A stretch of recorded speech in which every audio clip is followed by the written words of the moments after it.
Oke, teman-teman, langsung saja saya buka. Assalamualaikum warahmatullahi wabarakatuh. Selamat pagi semua, teman-teman. Semoga sehat selalu di tengah pandemi ini dan teman-teman semua bisa terus produktif juga meskipun di rumah aja.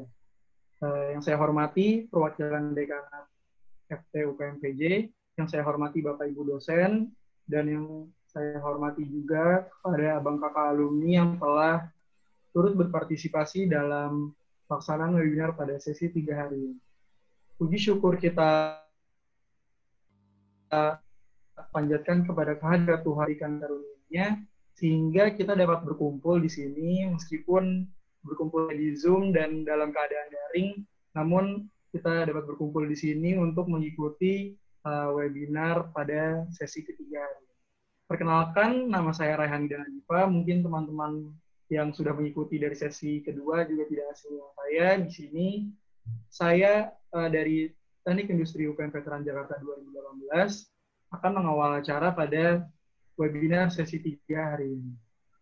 Sebelumnya kita mulai berdoa dulu untuk teman-teman agar acara kita senantiasa lancar dari awal acara hingga akhir.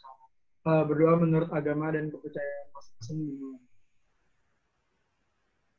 Amin. Berdoa selesai. Langsung saja saya akan membacakan tata tertib pada pelaksanaan webinar pada hari ini. Ya, operator silakan.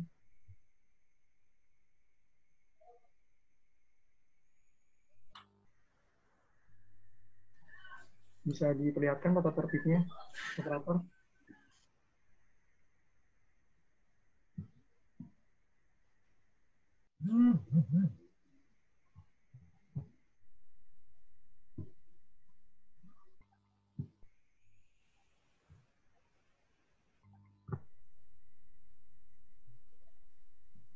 Oke, sembari operator melanjutkan, saya langsung membacakan saja tata tertibnya. Yang pertama, peserta masuk ke dalam webinar melalui link yang telah dikirim bersamaan dengan ketentuan.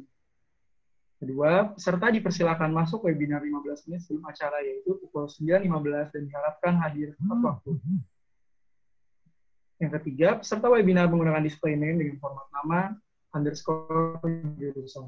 Yang keempat, apabila peserta dalam Zoom meeting hendak mengaktifkan video selama webinar berlangsung, harap menggunakan pakaian rapi dan sopan, dan menggunakan alma mater jika ada, serta menggunakan virtual background yang akan disediakan.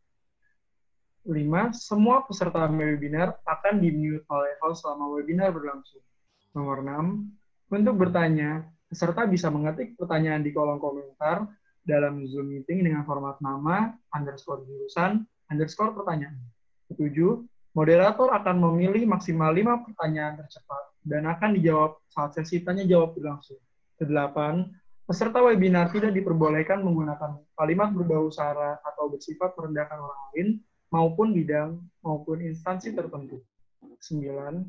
Peserta diharapkan tertib dan host berhak mengeluarkan peserta apabila peserta tidak mengikuti ketentuan-ketentuan yang berlaku. Nomor 10.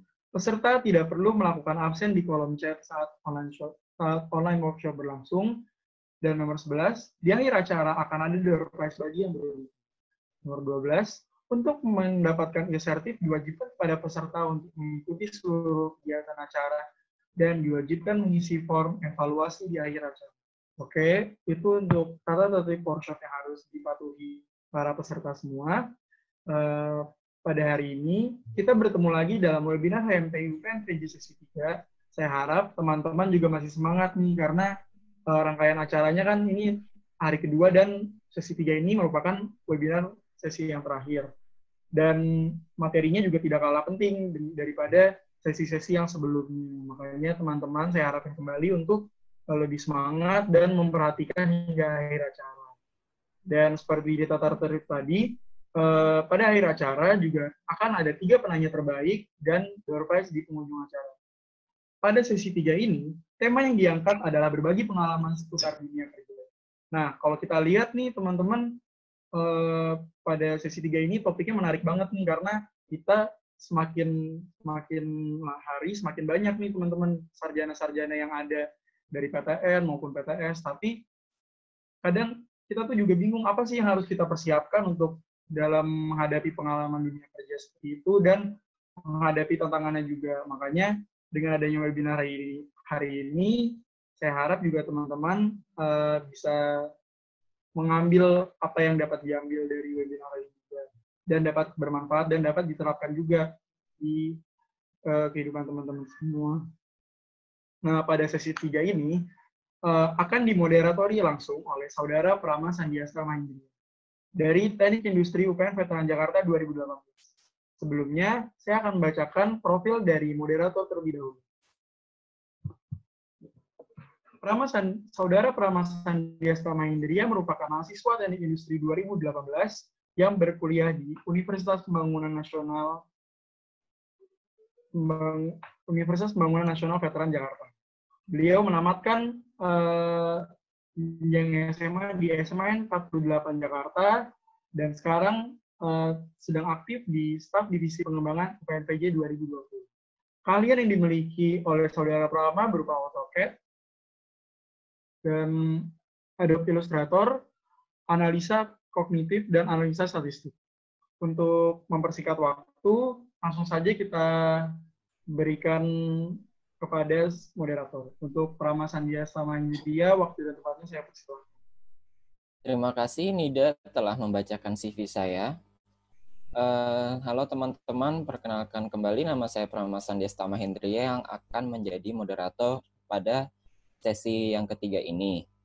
Nah, sebelum kita memulai materi dari sesi 3 ini, akan saya ingatkan lagi kepada teman-teman semua mengenai sistematika untuk bertanya. Apabila teman-teman ingin bertanya, bisa langsung mengetik pertanyaannya di kolom chat dengan format nama, strip jurusan, strip pertanyaan. Nanti 5 pertanyaan tercepat yang akan dijawab, namun apabila masih ada waktu, maka akan dilanjutkan ke pertanyaan berikutnya. Kemudian di akhir akan ada pemilihan 3 penanya terbaik yang akan mendapatkan hadiah. Jadi jangan sungkan untuk bertanya ya teman-teman. Kemudian untuk menjaga kondusivitas dan kelancaran acara, dimohon bagi teman-teman untuk mute mikrofonnya agar tidak mengganggu jalannya acara. Baiklah, mari kita mulai sesi 3 ini ya teman-teman. Langsung saja kita mulai sesi 3 ini, workshop ini. Topik pada sesi ini adalah berbagi pengalaman seputar dunia kerja yang akan disampaikan oleh Bang Umar yang merupakan alumni Teknik Industri UPN Veteran Jakarta. Pertama-tama izinkan saya membacakan CV pemateri kita pada pagi hari ini.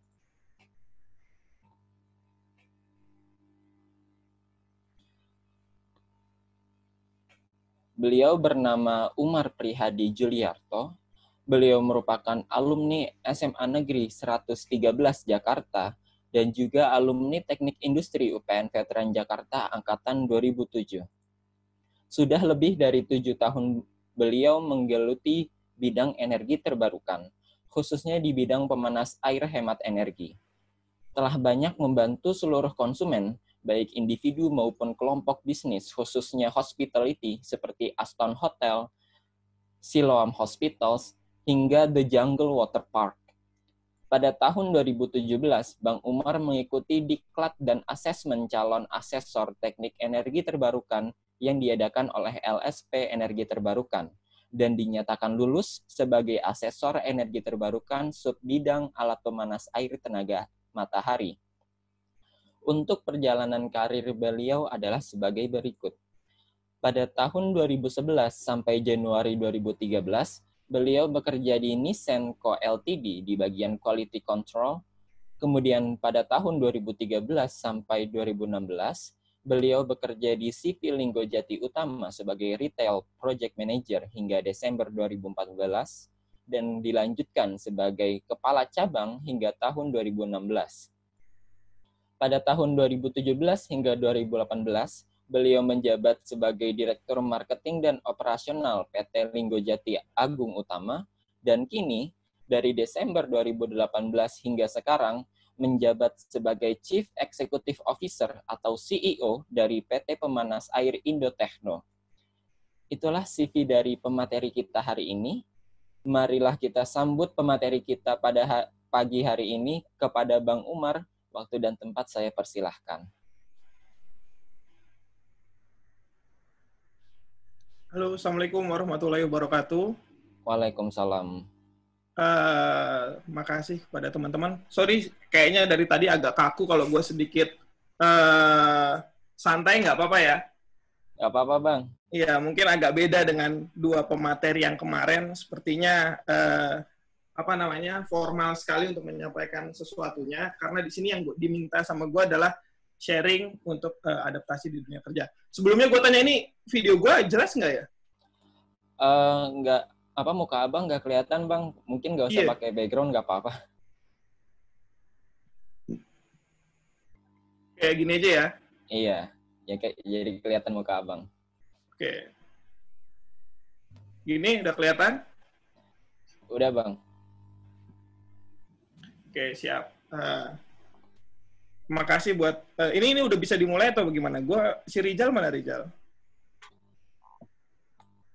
Bisa, Bang. Udah bisa dimulai. Bisa ya? Oke, sebelumnya makasih buat teman-teman himpunan yang udah luar biasa bikin acara ini ya. Ini mungkin nggak tahu ya, sebelumnya gue nggak ngikutin apakah ini acara pertama atau udah pernah dilakukan beberapa kali. Sebelumnya gue minta mungkin tadi panitia udah ngasih tahu kalau untuk di mute ya tim yang lain. Gue boleh request nggak kalau yang ngerasa nggak ada disturbnya, nggak ada gangguannya, mungkin bisa di onin kamera, bisa nggak kira-kira? Apa namanya, mic-nya? Disepel. Dikeluarin lagi. Oke, baru saja kita. langsung ada disturb ya. Iya. Takutnya kayak gitu, Bang. Iya, makanya gue mau minta mungkin buat yang merasa nggak ada disturb nggak apa-apa di onin. Tapi kalau merasa ada yang disturb mendingan di offin juga nggak ada masalah. Kenapa? Karena gini ya, dalam bahasa komunikasi itu apa yang kita sampaikan itu idealnya diterima pesannya. Nah, yang bahaya adalah ketika kita menyampaikan sesuatu itu tidak diterima pesannya. Kenapa? Karena komunikasinya adalah satu arah. Dan gue yakin zaman gue aja komunikasi satu arah itu nggak efektif, apalagi sekarang. Nah, maksud gue, kalau kita bisa discuss, bisa sharing terhadap apa yang nanti gue sampaikan, jadi teman-teman juga akan ada bahasa komunikatif yang sampai, sehingga pesannya juga bisa sampai. Karena ini totally berbeda sama yang disampaikan sama Pak Doni kemarin, sama Bu siapa? Satu lagi? Bu Santika. Nah, Bu Santika itu sangat-sangat berbeda. Jadi ini lebih ke arah pengalaman, lebih ke arah sharing, dan lebih ke arah substansif dari apa yang udah gue alamin selama masa kuliah. Jadi kurang lebih gambarannya begitu. Prama, nama lu gue panggilnya siapa ya? Prama, Bang. 3 kata. Rama aja lah ya kali. Boleh. Ya, Ram. Ya, jadi gitu, Ram. Mungkin, Ram. Gambarannya seperti itu. Boleh, Bang, untuk teman-teman kalau tidak ada gangguan di sekitarnya, tidak ada gangguan suara, bisa dinyalakan mic-nya untuk agar ada komunikasi dua arah untuk melancarkan acara. Namun mungkin dengan catatan ya, Bang, apabila panitia merasa ada peserta yang ada gangguannya, kan kita kan nggak bisa dengar ya. Itu nanti akan di-mute sama panitia. Ya, nggak apa-apa. Itu nggak apa-apa. Oke, Bang. Dihimbau ya untuk teman-teman bisa menyalakan mic-nya agar komunikasinya lebih lancar, lebih enak, dan insya Allah materinya jadi masuk semua nih. Kita semua paham. Dan ini adalah materi santai ya, tidak seperti kemarin yang gue lihat kayaknya terlalu. Ya, itu memang bagus. Kemarin jujur itu bagus banget materinya, karena gue ngikutin cuman beberapa ya, nggak semuanya. Tapi itu memang ya teknis. Kalau gue bilang itu adalah materi teknis yang memang kalian harus tahu gitu. Nah, pertanyaannya kan setelah materi teknis kalian sudah kuasai, kalian udah bisa mengimplementasikannya. What's the next kan begitu pertanyaannya. Setelahnya apa? Apakah kita juga harus sama seperti itu sesuai dengan teori, sesuai dengan apa yang disampaikan dosen, akhirnya kita bisa mendapatkan nilai kesuksesan dari masyarakat atau dari lingkungan sekitar, kan itu yang menjadi diskursus kita hari ini. Jadi kurang lebih gambarannya seperti itu.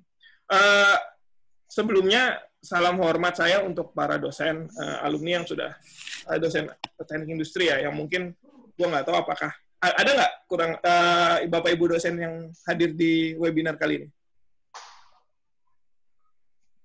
Kalau kemarin Ada Pak Doni, ada? Sempat bertanya untuk pemateri yang kemarin, Bu Santika mau rencananya ingin hadir. Oke, salam hormat Bu Santika, saya Umar, alumni angkatan 2007. Kemudian kalau ada Pak Nidom juga di sini, dosen UPN, dosen Teknik Industri. Halo Pak Nidom, salam kenal Pak Nidom, Umar 2007, Pak Nidom. Oh, salam hormat semua. Ya, Pak Nidom. Pak Nidom, mohon izin saya menyampaikan sharing-sharing yang sudah saya terima selama ini, Pak Nidom. Santuy Pak, santuy. Santuy ya Pak ya. Oke, santuy. Baik. Terima kasih semuanya. Sebelumnya, Rama, ini teman-teman dari industri semua ya? Atau ada beberapa dari teman-teman luar industri? Ada dari luar industri, Bang. Dan ada juga beberapa dari luar UPN. Oh gitu. Prosentasenya berapa banyak? Untuk sebagian besarnya mayoritasnya dari industri, Bang. Kalau misalkan yang dari luar UPN, kalau tidak salah kemarin itu pendaftarnya sekitar 15 orang. Kalau misalkan dari luar industri tapi masih di UPN ada sekitar 40 orang, Bang. Oh, dari banyak pendaftarnya. Iya, dari pendaftar. Iya. Baik. Oke, baik. Teman-teman semua kemarin udah terima file yang udah dikasih ya sama Dinda ya? Udah belum ya? Sudah, Bang, sudah di-share di grup WA. Oh, baik. Mungkin ini bisa bisa kita lihat bareng-bareng ya. Tapi sebelumnya, sorry nggak ada bahasa baku di sini.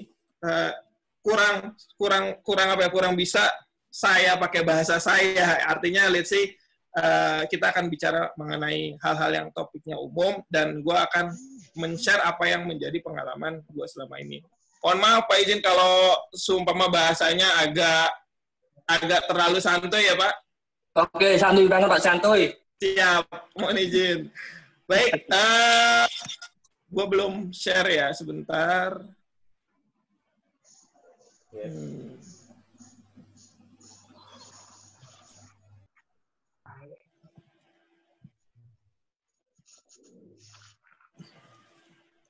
Baik, bismillahirrahmanirrahim.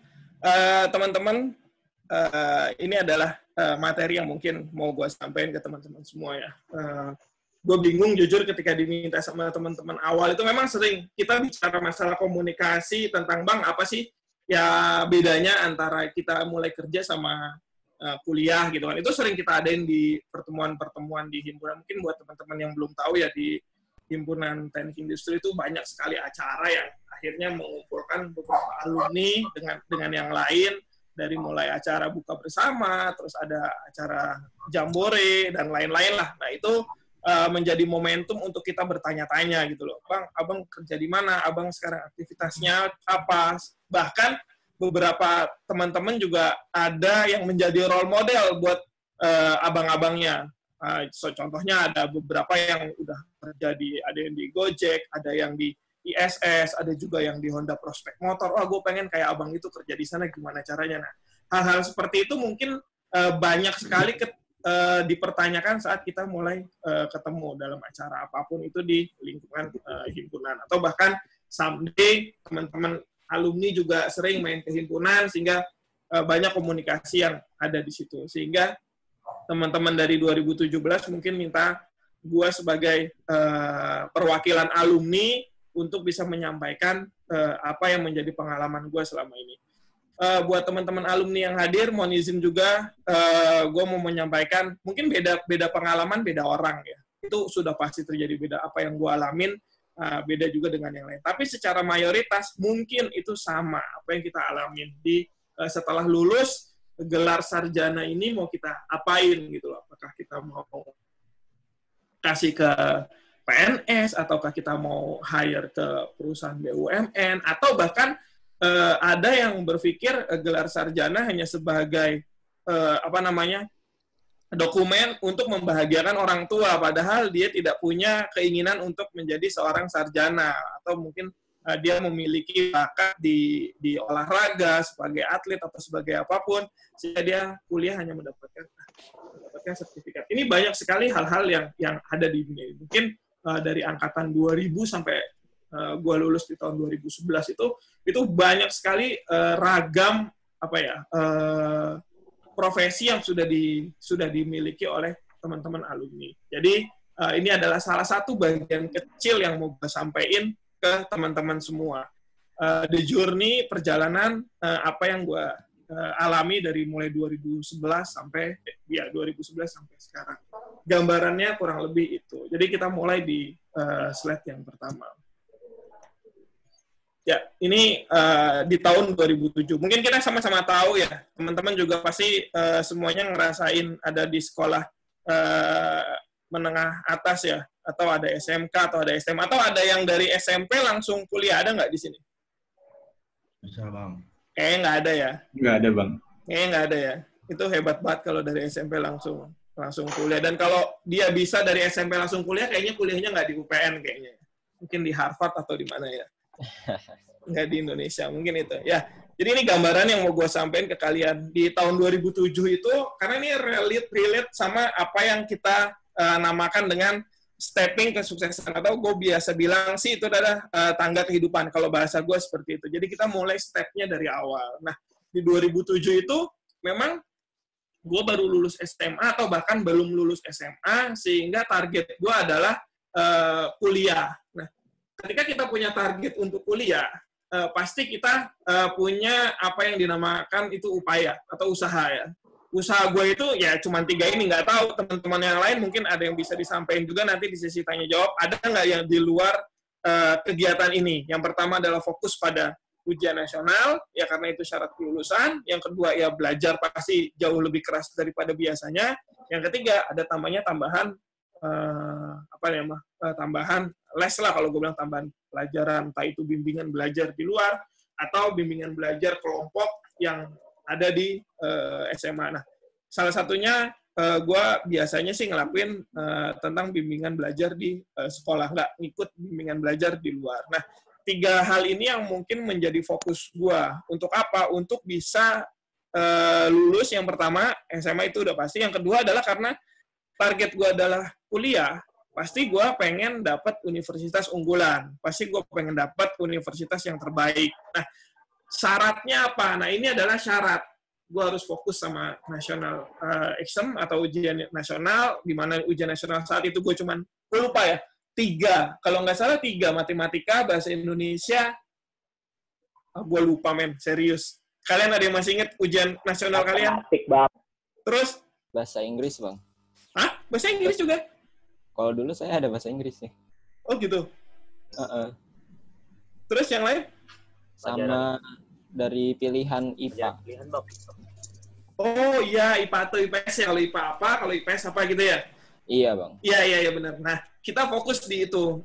Gua nggak tahu, ada nggak ujian nasional syaratnya lulus pendidikan jasmani dan kesehatan? Ini nggak ada ya? Lulus agama gitu kayaknya nggak ada ya. Jadi lulus SMA syaratnya harus bisa baca Quran atau apa untuk yang formal ya. Gue nggak tahu, yang setahu gue sih itu nggak ada. Atau hal-hal lain yang sifatnya kesukaan gitu loh, seni, bermain musik. Lu kalau bisa jago main gitar, lu bisa jago ngedrum, atau lu bisa paskibraka, lu lulus SMA. Kayaknya itu nggak ada. Jadi semuanya standar. Nah, ini yang menjadi fokus kita saat itu. Kenapa? Karena kita tahu bahwasannya yang diujiin itu tadi pelajaran ini, pelajaran itu. Nah, itu akhirnya kita fokus. Ketika kita bisa fokus di situ, kita lulus.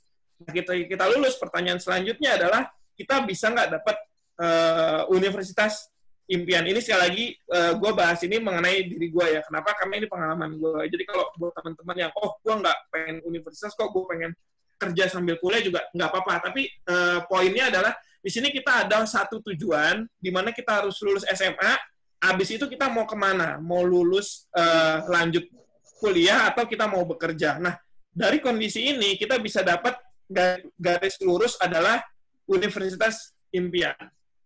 Sudah belum sih kita bisa dapat universitas impian dari apa yang udah kita lakuin ini? Dari dari belajar, dari tambahan les, dan kita fokus sama ujian yang diujikan. Jadi ini bahasanya fokus ujian yang diujian. Sama, di Universitas Impian juga mungkin kayak begitu ya. Gua nggak tahu kalian masuk UPN ini Universitas Impian atau bukan, atau bahkan Universitas Jebakan, gua nggak tahu ya. kalian yang bisa jawab, gue masuk di UPN ini benar-benar impian atau bukan? Kan itu kan pertanyaan dari apa yang udah kalian lakukan selama di SMA. Pasti itu ya. Mungkin gue tanya Ram, lu UPN universitas impian lu bukan, Ram? Sekarang sih udah, Bang. Oh, jujur. Jujur. Nah, gitu. Ini satu lagi siapa nih? Yang kribo siapa sih? Rehan ya? Iya, Bang, Rayhan. Iya. Ya, lu universitas impian lu juga itu, UPN? Kalau boleh jujur, bukan, Bang. jadi kurang lebih gambarannya seperti itu. Jadi ada dalam memperjuangkan sesuatu, ada yang gagal dan ada yang sukses.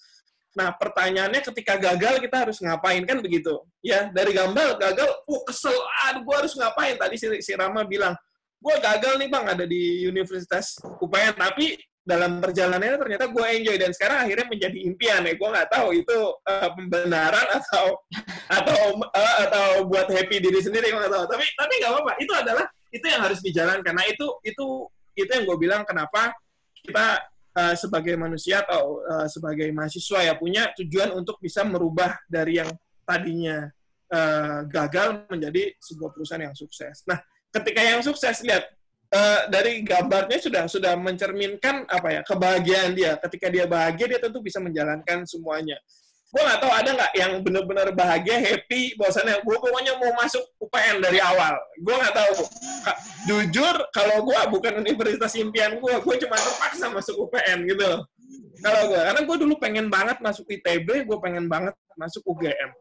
Gue gak pengen masuk UI karena gue tahu memang gue keinginan gue ada di engineer. Gue pengen menjadi seorang tukang insinyur kalau kata Bang Dul, kalau kata Babe almarhum. Gue pengen seperti itu. Jadi gue harus target kejar di teknik. Cuman teknik gue adalah ITB kalau nggak UGM. Nah, UPN nggak ada sama sekali di list gue tuh, sama sekali nggak ada. Tapi ketika gue gagal terhadap apa yang gue jalanin di awal-awal, ya gue tetap harus survive. Gimana caranya gue harus survive? Ya gue harus cari yang mendekati apa. Yang mendekati itu saat itu memang gue dapet namanya UPN ini. Dan gue masuk UPN, ya alhamdulillah. Gue memang tidak ada kampus swasta lain pun yang gue kejar selain UPN saat itu ya. Kalian jangan tersinggung kalau gue bilang UPN swasta ya. Walaupun sekarang udah jadi negeri ya. Kalian adalah orang-orang terpilih loh bisa masuk negeri. Loh, UPN ini SPMB juga? SPMB itu maksudnya SBM, Bang. Nah, gue nggak tahu namanya apa ya. Kalau dulu SMPTN apa-apa. Yang undangan atau yang ujian? Oh, iya, ada Bang ujian SBMPTN. Oh, SBMPTN. Nah, iya itu. Itu sama ya, berarti UPN sekarang SBMPTN ya? Iya. Nah, ya mungkin sekarang sudah ada orang yang pilihan nomor 1. Gue nggak tahu ya, bener nggak ya? Udah ada yang dari awal, mungkin dari cita-cita dari kecil, gue pengen kuliah di UPN. Gue nggak tahu sih itu ya. Mudah-mudahan ada. Dengan kalian bikin acara ini, nanti adik-adik kita mudah-mudahan ada. Gue pengen pokoknya kuliah di UPN pilihan nomor 1. Itu bukan suatu hal yang mustahil ya. Mudah-mudahan ada. Kita bisa menjadi universitas unggulan. Lewat apa ya? Lewat hal-hal yang seperti ini. Diskursus ini, gue rasa sangat penting. Untuk apa? Untuk menambah pengetahuan kalian tentang dunia kerja atau dunia yang sesungguhnya, sehingga lulusan-lulusan industri khususnya di UPN itu bisa membawa nama baik alma maternya, sehingga menimbulkan kepercayaan terhadap mungkin atasannya yang mau kuliah. Wah, anak gua tim gua ada yang dari UPN tuh dan itu pintar banget, dan dia bisa ngelakuin ini itu, sehingga itu menjadi parameter ukuran bahwasannya UPN lulusannya adalah lulusan-lulusan yang hebat. Kurang lebih gambarannya seperti itu. Nah, gue mau gambarin di 2007 itu ini yang terjadi di gue. Gue fokus pada satu ujian, satu nilai untuk mendapatkan universitas impian, dan akhirnya gagal. Nah, ketika gagal, gue harus melakukan apa? Jadi, kondisinya seperti itu. Kalau yang sukses pun, sukses hanya sebatas masuk di universitas impian. Belum tentu output dari universitas impian ini akan menjadi sama. Nah, itu namanya proses. Nah, ini yang mau kita bahas kali ini. Ya, ini mungkin masih basic banget. Nah, nanti kita akan mengalami suatu perjalanan yang mungkin stepping-nya menjadi lebih meningkat. Selanjutnya, dari 2007 ini yang gue alamin. Nah, di 2011, gue sudah mendapatkan gelar. Ya, jadi gue kurang lebih itu kuliah 3,5 tahun ya. Sebenarnya sih itu bisa, cuman karena waktu itu kurang kurang mahasiswanya. Waktu itu gue satu angkatan cuma 12 orang ya, sehingga yang sidang itu sangat sedikit, tidak bisa untuk masuk ke sidang yang lebih besar lagi, sehingga ditunda untuk sidang. Sehingga kita lulus di tahun 2011. Nah, dari sini kita mengevaluasi apa aja sih yang harus gue butuhin selama 4 tahun ini. Itu mulai mungkin di awal-awal yang gue dapat ya. Kenapa? Karena gue sudah mengalami kegagalan tadi di awal. Sehingga gue butuhkan sesuatu yang lebih bisa dibawa untuk step selanjutnya. Apa itu step selanjutnya? Yaitu setelah lulus gue mau dibawa kemana. Nah, ini yang mau gue sampaikan. Bahwasannya gue akhirnya mencoba untuk untuk mengikuti apa yang menjadi kebutuhan saat itu. Saat itu memang ada beberapa pelatihan-pelatihan. Mungkin sekarang jauh lebih banyak ya pelatihan-pelatihan ya. Dulu ada namanya pelatihan-pelatihan yang sifatnya internal sama eksternal. Internal itu mungkin ya kita ada seminar-seminar di kampus, ya mungkin fakultas ekonomi ngadain seminar, kita ikut. Fakultas ilmu sosial politik ngadain seminar, kita ikut. Buat apa? Buat menambah wawasan tentang apa itu ekonomi, apa itu ilmu sosial, ilmu politik, apa itu tentang hukum. Itu zaman kita itu masih ada kondisi-kondisi seperti itu, sehingga kita senang untuk mendapatkan pemahaman itu. Jadi buat teman-teman di industri, jangan hanya fokus kepada satu ruang lingkup yang ada di industri aja. Contoh kalau kita ada istilahnya K3, hanya ikut K3 saja, atau ada mata kuliah quality control, hanya ikut quality control, atau ada lagi namanya PPIC. Yang paling sering itu PPIC, nggak tahu sekarang masih ada nggak tuh seminar-seminar PPIC itu? Masih banyak ya pasti ya, production planning and inventory control itu. Nah, kalau kita ruang lingkupnya situ aja bagus, cuman tidak hanya berhenti di situ. Nah, makanya ikuti hal-hal yang lain. Nah, itu yang tadi gue bilang, gue ikut akhirnya ada namanya leadership certificate. Waktu itu gue ikut pelatihan kepemimpinan dari beberapa organisasi, mungkin dulu ada namanya HMI, Himpunan Mahasiswa Indonesia Islam. Ada juga gue waktu itu ikut di forum silaturahmi mahasiswa alumni ISQ Ari Ginanjar 165. Itu yang gue ikutin saat itu. Jadi beberapa pelatihan itu gue ikutin untuk apa? Untuk bisa mendapatkan pengalaman, dan yang pasti ini akan berguna suatu saat nanti. Gue nggak tahu bahwasannya dulu itu sertifikat sangat dibutuhkan untuk kita menambah portofolio dari diri kita. Saat itu gue nggak tahu, jujur gue nggak tahu. Gue hanya ikut karena gue seneng ngobrol, gue seneng berkerumun, gue seneng ngumpul. Gue ikut semua beberapa aktivitas tentang tentang seminar atau pelatihan itu gue ikutin semua. Dari yang mulai gratis sampai yang mulai bayar gue ikut semua. Cuman memang nggak banyak, sangat nggak banyak. Jadi kalau gue tahu saat itu pelatihan ini atau seminar-seminar ini bisa menambah portofolio, gue akan ikut. Tadi mungkin Rama udah nyampein, gue pernah ikut asesor tentang energi terbarukan. Itu benar mungkin gue yang paling muda dan gue yang paling belum punya pengalaman apa-apa. Karena tim gue itu sebagai energi terbarukan itu lulusannya dari luar negeri semua dan usianya udah di atas 50 tahun. Itu gelarnya S3. Itu banyak sekali dia portofolio menyampaikan di CV-nya tentang seminar A, seminar B, pelatihan A, pelatihan B, dan itu banyak banget. Dan gue mungkin cuma 8 atau 10 kegiatan seminar yang gue ikutin, dan itu gue menjadikan CV gue, karena itu sebagai satu syarat untuk menjadi asesor. Pengalaman kalian seperti apa? Dan itu gue sungguh sangat menyesal kenapa gue dari dulu nggak pernah ngikutin seminar-seminar segala macam. Gue malah aktif di beberapa kegiatan organisasi yang sifatnya tadi bikin acara. Memang itu penting juga, tapi someday kita harus bisa mengatur waktu untuk mengikuti pelatihan-pelatihan ini. Jadi kondisinya gue menyampaikan di situ ada 2, leadership certificate dan certificate of expertise. Ini sertifikat keahlian ya. Mungkin ada keahlian K3 dan itu banyak banget keahlian. Tadi ada yang bilang bisa AutoCAD, ada yang pernah ikut programmer atau apapun lah, itu mungkin bisa masuk ke certificate of expertise. Dan itu perbanyak. Nggak apa-apa sekedar tahu dasarnya apa. Yang paling atas adalah leadership certificate. Memang karena gue suka kepemimpinan atau gue suka berorganisasi, itu yang gue ambil. Memang gue banyak ikut di KNPI, Komite Nasional Pemuda Indonesia, ada di HMI waktu itu walaupun nggak ikut LK-nya, di himpunan sendiri, di luar sendiri. Nah, ini yang gue ikutin organisasi, sehingga gue tahu bagaimana memanage orang, menyampaikan gaya komunikasi di luar, karena public speaking ini mungkin adalah satu-satunya yang ditakuti oleh orang sebelum mati, ya. Sebelum orang mati, ya orang takut mati memang, tapi public speaking itu jauh lebih takut. Jadi mungkin dari berapa orang di sini ya? Berapa orang Ram di sini, Ram? Ada 135, Bang. Coba dari 135, lu hitung yang berani tampil di publik untuk berbicara berapa banyak. Itu pasti langsung keredus sangat sedikit. Nah, itu yang kenapa akhirnya gue ngerasa public speaking ini menjadi penting. Walaupun seorang engineer tapi nggak bisa ngomong, ya kan nggak nyampe juga ke orang data. Orang data nggak ngerti apa maksudnya engineer, nggak jadi juga tuh produk. Nah, kenapa hal itu menjadi sangat penting untuk gue pelajari saat itu ya. Ini baru 2 udah cukup panjang ceritanya. Gue lulus, gue punya sertifikat. Masih banyak yang lain.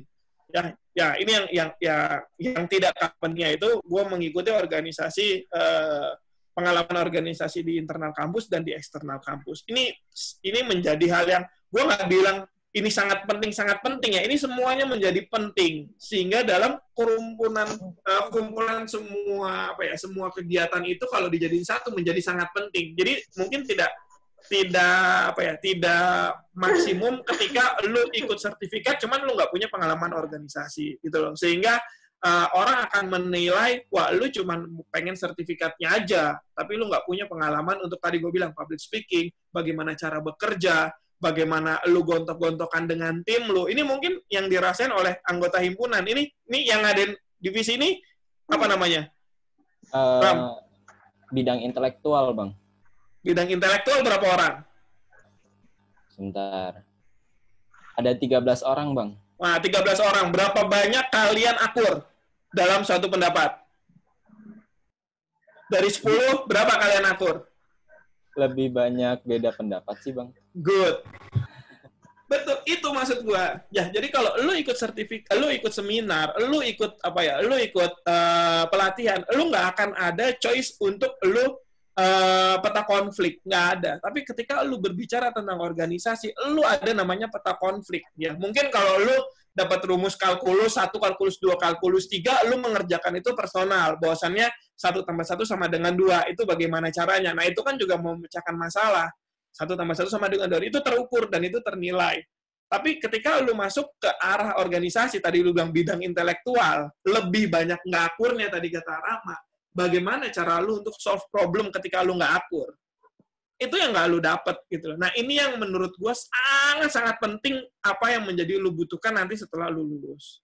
Ya, organisasi experience internal atau eksternal. Kenapa gue bilang internal dan eksternal penting? Karena internal memang Rama, gue nggak kenal nih sama nama-nama kalian ya. Sorry banget ya. Ada Rama, gue taunya Rama, Dinda, Rijal lah itu aja. Mungkin yang lain angkatan lain gue masih kenal ya. Rama, Rijal, sama Rehan tadi tahu bahwasannya ada organisasi eksternal. Cuman karena dia senang di internal aja, ya dia udah mainnya di internal aja. Kenapa? Karena lu ketika keluar dari jalur lu ya, keluar dari zona-zona lu yang ada di lingkup kampus, lu bakal dapat informasi yang berbeda. Dan lu bakal banyak dapat informasi yang luar biasa nggak lu tahu mungkin lo ya. Sekarang, kenapa gue bisa bilang kayak begitu? Sederhana banget ya. Kalian pasti punya sosial media. Sosial media kalian pasti punya teman, gue nggak tahu ini benar apa enggak, followers atau following kalian lebih daripada 300. Kalau coba kalian reminder, pasti lebih daripada 300. Nah, ketika lebih daripada 300 ya, ini kalian sudah menuju ke arah eksternal. Kenapa? Karena bisa jadi sih itu di internal juga bisa jadi. Kenapa? Karena temen lu di lingkungan ini sama juga temen lu di sosial media bisa jadi. Tapi bisa juga yang berbeda. Kenapa? Karena lu punya temen yang sekarang di himpunan, tapi lu juga follow teman-teman lu yang ada di SMA atau teman-teman lu yang ada di perumahan. Nah, bahasa sederhananya apa? Informasi yang lu dapat setiap lu tuh buka handphone, lu buka Instagram, lu akan mendapatkan 300 notifikasi baru atau 300 pesan baru. Apapun itu. Segitu cepatnya informasi saat ini. Sehingga lu bisa dapat sesuatu yang nggak pernah lu dapetin sebelumnya. Jadi itu yang gue bilang kenapa organization experience eksternal itu sangat berarti gitu ya. Jadi baru bahasa informasi aja, lu sudah cukup berarti. Apalagi yang sudah diorganize. Itu akan menjadi sangat lebih berarti. Dan hebatnya lagi, lu bisa bercerita itu di portofolio lu. Kan nggak mungkin kan lu bakalan nulis followers saya 1,2 juta di Instagram sehingga saya bisa paid promote, kan nggak mungkin lu tulis itu di CV lu kan. Lu akan nulis pengalaman organisasi gua ada di tadi gue bilang di KNPI atau di HMI. Lu bisa bercerita tentang itu. Jadi kenapa gue bilang organisasi experience eksternal itu juga menjadi sangat penting. Kondisinya kurang lebih seperti itu. Nah, kemudian adalah, ini yang mungkin orang, ketika lu baca ordinary learning, apa Bang maksudnya Bang? Belajar biasa aja? Iya. Gue mau bilang biasa aja. Kalau tadi lu ngelihat di 2007, gue belajar luar biasa, study hard dengan 3 mata pelajaran penting itu, tapi gue dapat hasil yang mungkin tidak sesuai dengan ekspektasi gue ya. Beda sekolah, beda kuliah. Di kuliah nih gue jujur aja, gue belajar nggak jauh lebih keras daripada teman-teman yang punya IPK jauh lebih tinggi daripada gue. Enggak. Dan itu memang bukan target gue menjadi orang yang pengen punya nilai yang besar atau nilai yang bagus, itu bukan target gue. Jadi gue cukup belajar yang bisa memenuhi standar kriteria. Contoh waktu itu gue punya standar kalau IPK di luar universitas unggulan atau universitas negeri itu 2,75. Cuman kalau kita 3, kalau nggak salah 3.00, gue nggak tahu itu ya. Jadi ukuran gue di situ aja udah. Gue cukup menjadi orang yang biasa untuk sisi ini. Untuk sisi standar kelulusan ini, gitu loh. Nanti ini nyambung sama apa yang mau jadi bahasan. Kenapa? Karena ya memang target gue hanya lulus untuk di sini. Tidak menjadi orang yang spesial, tidak menjadi orang yang hebat, tidak menjadi orang yang akan tampil di depan publik saat lu membacakan pidato bahwasanya lu menjadi seorang kumlot. Itu bukan menjadi target gue. Gue yang penting bisa, karena gue tahu nilai kelulusan atau nilai IPK itu tidak menjamin seorang bisa bekerja, tidak menjamin orang bisa sukses, tidak menjamin orang untuk bisa menjadi seorang yang powerful. Itu gambaran gue. Memang ini menjadi debatable untuk teman-teman yang mengejar prestasi. Nggak ada masalah. Itu juga nggak salah. Sekali lagi, ini yang gue sampaikan adalah tujuan gue, yang mungkin kalian nanti bisa pilih mana yang baik, mana yang benar. Oh, ternyata Bang Umar dengan kondisi mencapai saat ini dulu melakukan ini. Kalian bisa pilih, oh ternyata Bang Umar juga ada yang salah nih. Oh, kalau di Neuriling, gue biasa-biasa aja, hasilnya biasa aja, gue mau yang luar biasa. Itu lebih bagus. Sangat lebih bagus. Itu lebih bagus. Ya. Jadi ini yang gue sampaikan, bahwasannya gue saat itu belajar biasa-biasa saja. Oke. Nah, ini yang paling penting ya. Job experience dan job relation. Ini yang gue sampaikan ke teman-teman semua.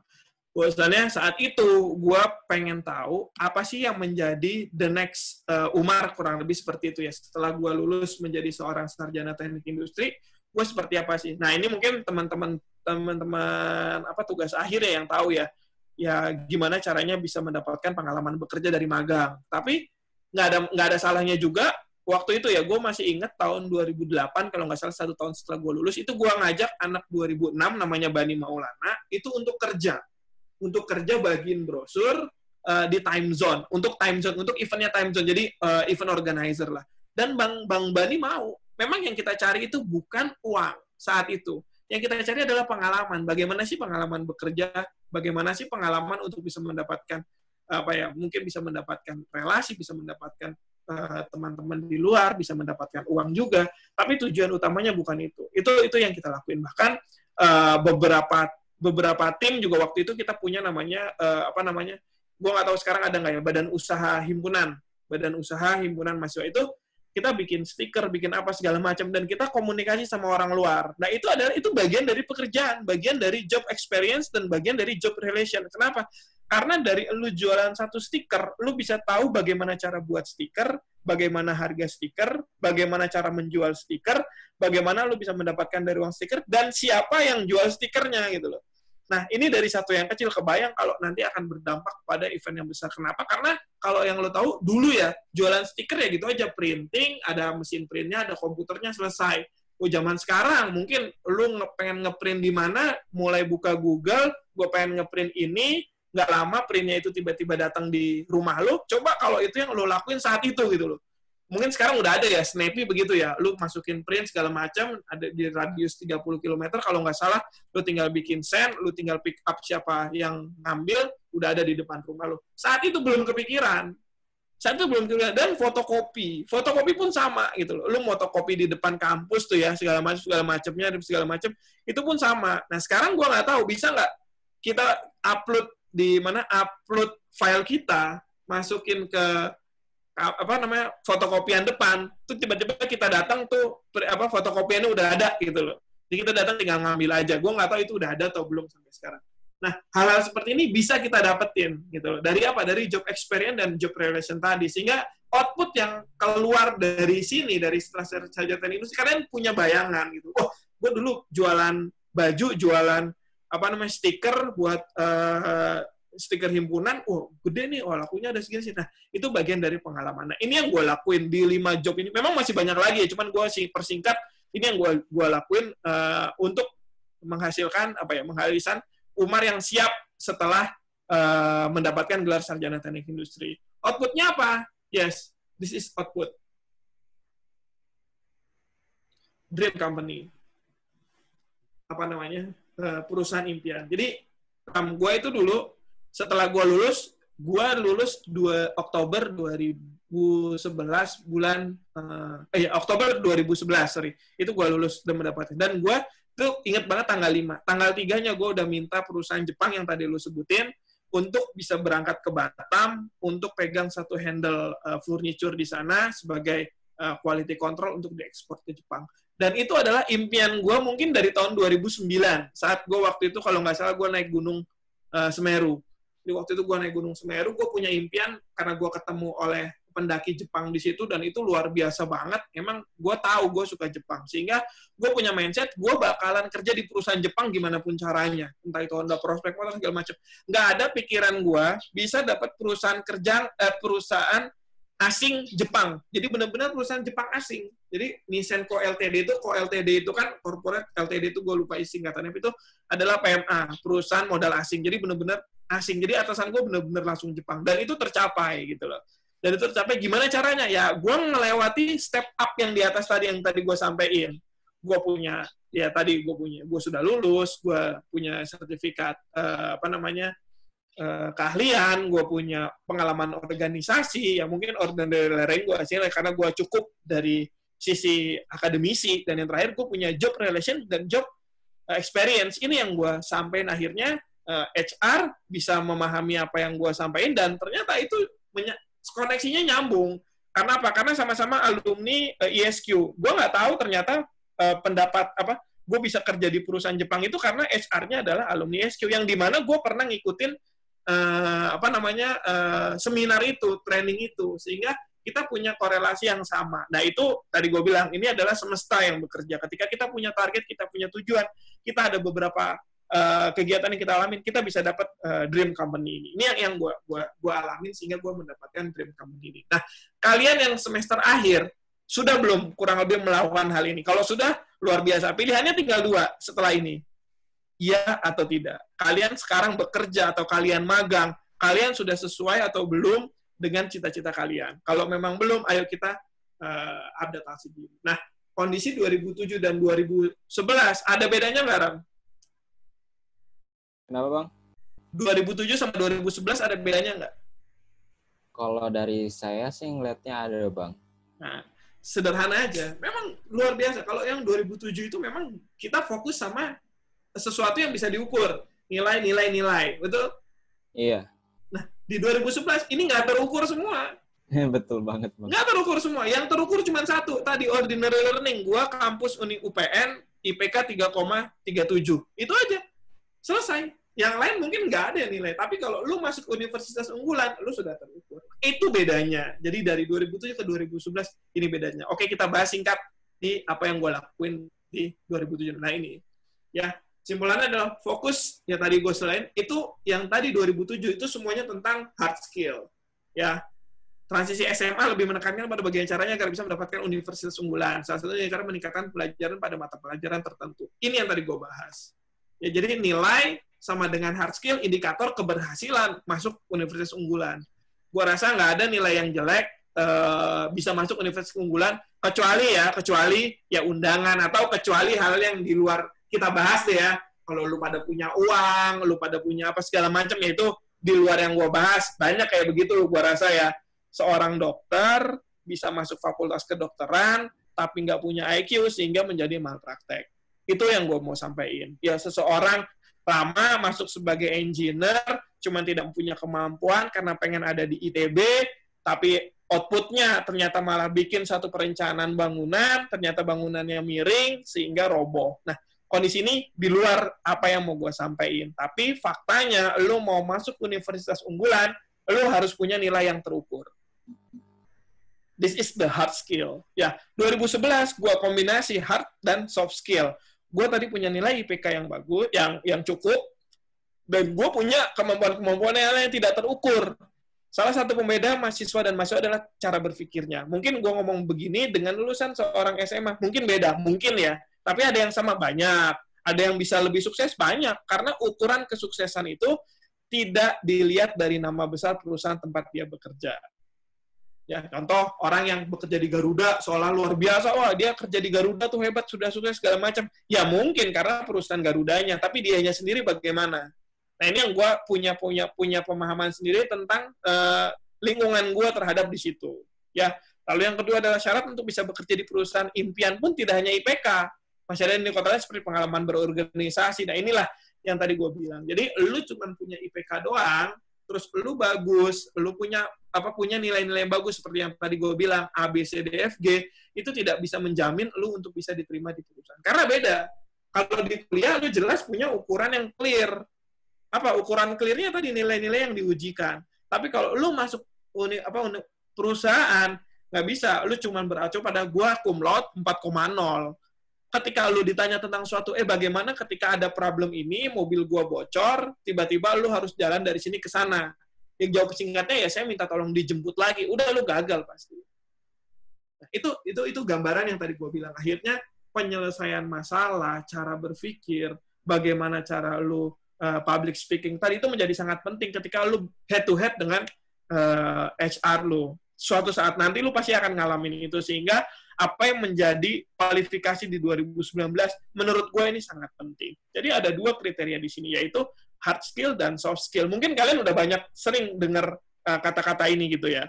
Terus kalian akan banyak bertanya, lalu mana yang lebih penting nih? Hard skill atau soft skill? Bang, gue pengen hard skill gue gede, apa soft skill gue gede? Ya kalau bisa dua-duanya gede, itu bagus. Cuman sekarang kita lihat bagaimana yang lebih baiknya antara hard skill dan soft skill. Apa sih hard skill dan soft skill itu? Pertanyaannya adalah, lu siap nggak untuk ke langkah selanjutnya? Kalau lu siap, inilah bedanya.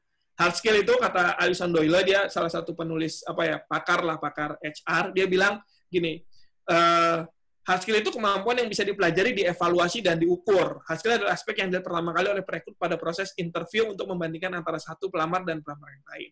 Gue butuh seorang programmer, gue butuh seorang AutoCAD yang jago, gue bener-bener orang yang pengen orang 3D Max, gue pengen accounting, gue pengen translate, gue writer.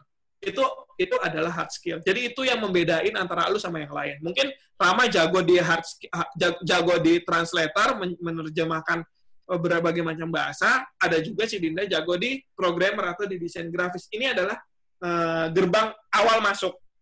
Lu bisa ada desain. Tadi Rama bilang, gue punya keahlian di AutoCAD. Dan satu lagi, Ram? Software apa? Visual Basic. Nah, seperti itu. Tiba-tiba ada lamaran translator atau ada kebutuhan accounting. Nggak mungkin dong lu mau ngelamar sebagai translator atau lu sebagai writer. Itu hal yang sangat bertolak belakang. Nah, ini adalah hard skill. Jadi kalian akan mengetahui itu di awal. Oh, gue butuh ini, gue butuh ini, gue butuh ini. Itu hard skill. Jadi kalian tahu spesifikasi apa yang dibutuhkan oleh satu company. Nah, baru masuk ke tahap berikutnya, yaitu soft skill. Ya, soft skill ini, dia bilang ya, si Lindsay Polka ini bilang, soft skill ini adalah aspek yang paling penting untuk dimiliki ketika menjajaki dunia kerja. Pasal performa kamu di pekerjaannya hanya dipandang sebagai tugas, sementara tugas itu pikirnya oleh ribuan orang. Soft skill membedakan kamu dengan membawamu ke tingkat yang lebih tinggi. Tadi gue bilang, Rama sama Rehan sama-sama jago di AutoCAD. Rama sama Rehan sama-sama jago di software engineer. Tapi Rama sama Rehan ini ternyata punya kualifikasi yang berbeda. Dari skill sama ternyata, dari hard skill sama, tapi ada komunikasi. Yang satu cara berpikirnya tinggi, yang satu semangat bekerjanya bagus, yang satu leadership-nya bagus. Yang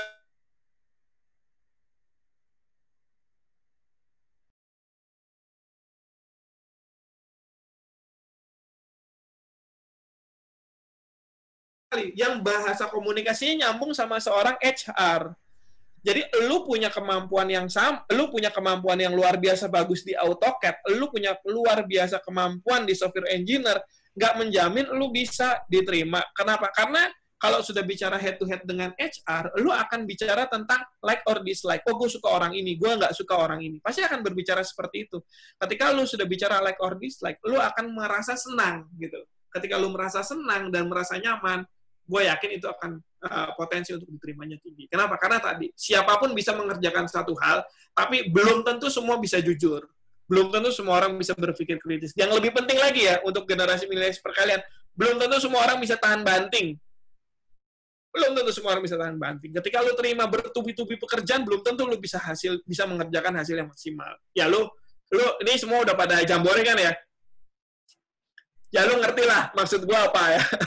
Ketika lu ada di pos tertentu itu, lu disuruh ngantem apa, lu mungkin kebayang hal yang itu berguna banget. Gua jujur, gua harus bilang, ketika gua bisa sampai posisi saat ini, itu karena kemarin. Kemarin itu ya 2007. Betul, itu karena, dan pos itu yang paling berkesan. Kenapa? Karena kita dalam satu pressure, ini kita harus berpikir. Nggak banyak, Ram. Coba lu tanya orang-orang yang ada di ekonomi, lu tanya orang-orang yang ada di sosial politik. Lu tanya deh, atau yang perempuan-perempuan nih, coba deh, gue berani adu lu, siapa Dinda, sama seorang lulusan ekonomi, gue berani adu untuk dari sisi itu. Kenapa? Karena lu akan bisa berubah cara berpikir lu gimana caranya. Gue yakin banget dan gue percaya itu. Kenapa? Karena gue udah ngalamin gitu. Sehingga gue tahu lulusan-lulusan teknik ataupun yang sejenisnya lah punya kompetensi di situ. Jadi itu yang membedakan kita dengan yang lain. Ya.